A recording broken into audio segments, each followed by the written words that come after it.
Kyrgyzstan is the only post-Soviet Central Asian country to have forced regime change. In 2005, a popular uprising ousted President Askar Akayev. Last week, President Kurmanbek Bakiyev was driven out in a bloody revolt that claimed the lives of more than 80 people. Interim leaders are proposing constitutional reforms to turn the country into a parliamentary republic to stop presidential abuse of power. The deputy head of the interim government, Almazbek Atambayev, says there is an unfortunate tendency in Asia, and particularly Kyrgyzstan, for presidents to proclaim themselves khans or tyrants. Kyrgyzstan should be a parliamentary republic. The president should have minimal authority. We are considering various models, perhaps along the lines of the German constitution, perhaps the one in Turkey.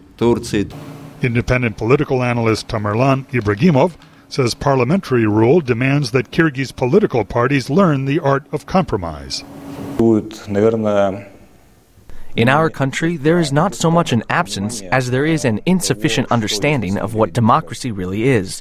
There is insufficient understanding that procedures, political culture, and the ability to negotiate and compromise are important.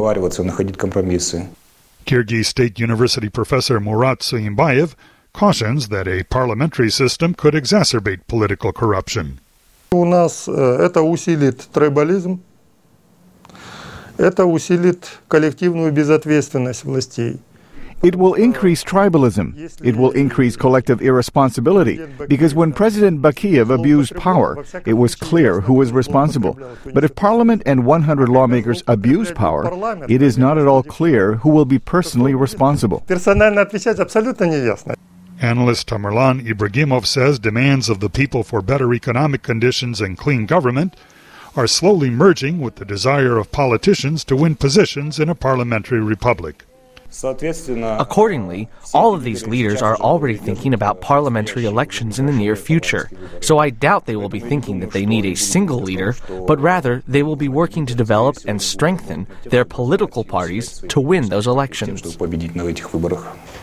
Professor Murat Suyimbayev says many politicians in most post-Soviet countries are former communists or factory directors concerned with manufacturing issues, not the well-being of people. For them, the main thing was the economy, fulfilling production plans and the like. Politicians do not know and do not suspect there are values of culture and civilization, and they do not even want to know about them. According to Suyimbayev, those values include free and fair elections, the rule of law, human rights, and a free press. He says he is not convinced that ordinary people in Kyrgyzstan fully appreciate such things either. But Suyimbayev says Kyrgyzstan has preserved a spirit of freedom from the time when its people were nomads. That spirit, he says, toppled a corrupt regime last week.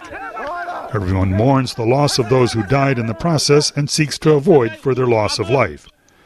Most agree that the orderly transfer of power from one honest government to another can help avoid bloodshed. Peter Fedynsky, VOA News, Bishkek.